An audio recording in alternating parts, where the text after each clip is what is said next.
Hello and welcome.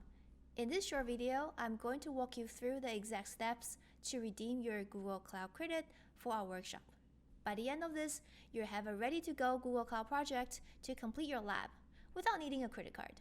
Before we start, there are a few very important things to keep in mind. First, and this is the most common mistake that people make, is that you must use a personal Google account, like a gmail.com address. A corporate or school email address managed by your organization will not work for this process and will cause errors. So a personal Gmail account is required. And I strongly recommend using a Google Chrome browser in incognito mode.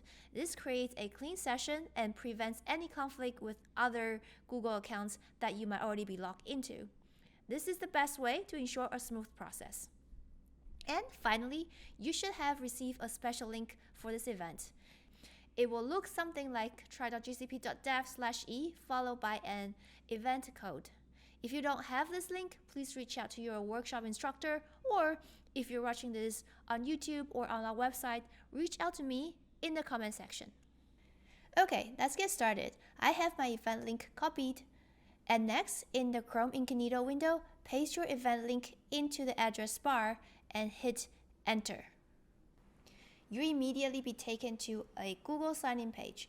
Remember what I said about using your personal Gmail account? That's what I'll do. After you sign in, you'll be presented with the Google Cloud Platform Terms of Service. You'll need to check the box to agree with the terms and then click Accept and Continue. Perfect. The next screen confirms that you have successfully claimed the credit. You can see here it says credit claimed. In most cases, the amount is $5.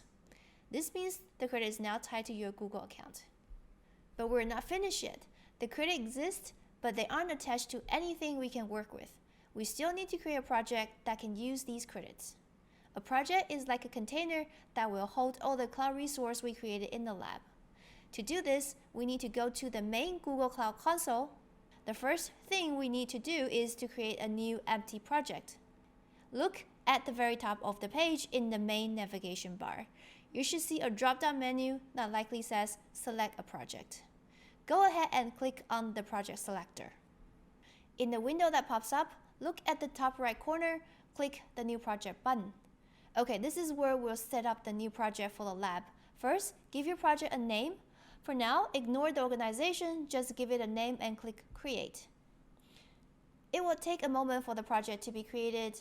Once the notification shows it's complete, you need to select it. Great, now the project exists, but it's not connected to our credits. To connect them, in the menu that slides out, find and click on Billing. You'll now be prompted that the project has no billing account. This is exactly what we expected. To link it, click to the link that says Link a Billing Account.